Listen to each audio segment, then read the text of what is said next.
dyw'r haul ddim cweit wedi codi eto. Felly, dyn ni'n mynd i wneud rhywbeth mae traddodiadau Cristnogol eraill fel arfer yn wneud, sef dathlu gwylnos y Pasg. Felly y syniad yw bod ni'n cynnau tân fan hyn, tu allan i'r tŷ,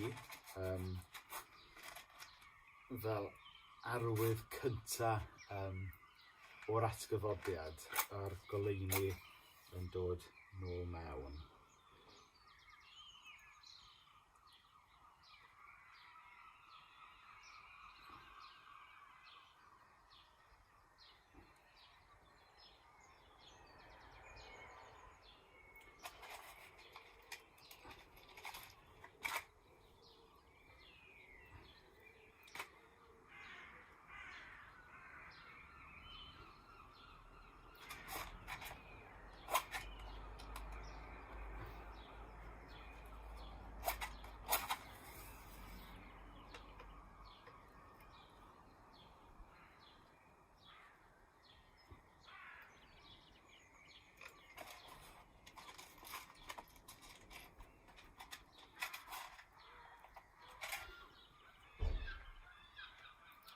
Sgynna i ddim lot o brofiad yn wneud hynny.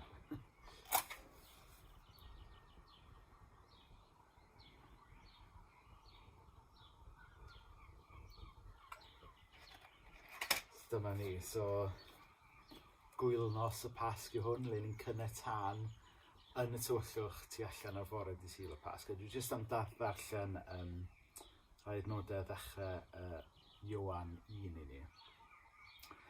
Yn y dechreuad, yr oedd y gair gyda Duw, a Duw oedd y gair. Yr oedd ef yn y dechreuad gyda Duw, daeth popeth i fod trwyddo ef, hebddo ef ni daeth un dim sydd mewn bod.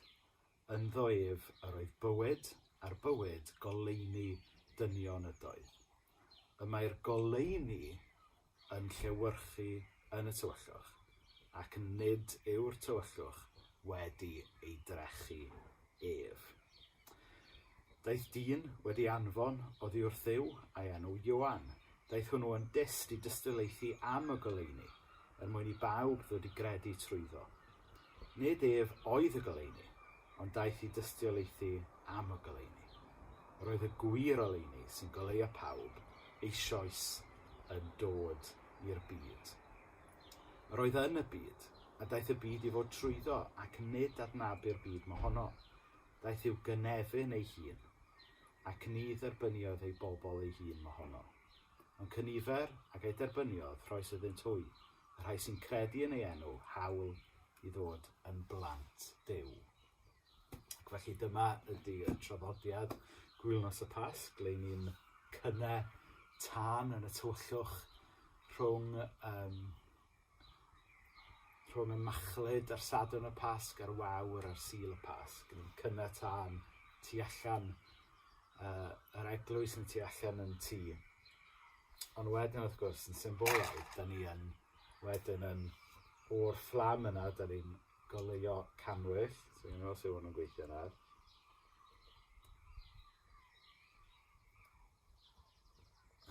Okay.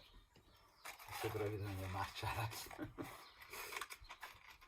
Dwi'n amlwg ddim wedi hyfforddi'n traddodiadau uchel y glwyseg. Felly dyw fy sgiliau cynnau canwyll i ddim yn arbennig o dda.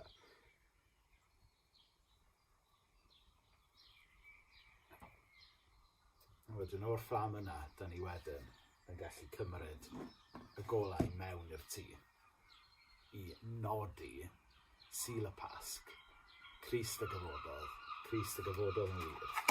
Yna mae goleuni Crist yn dod mewn i'n byd ni, mewn i'n tai ni, mewn i'n bywydau ni. Felly Sul y Pasg hapus i chi.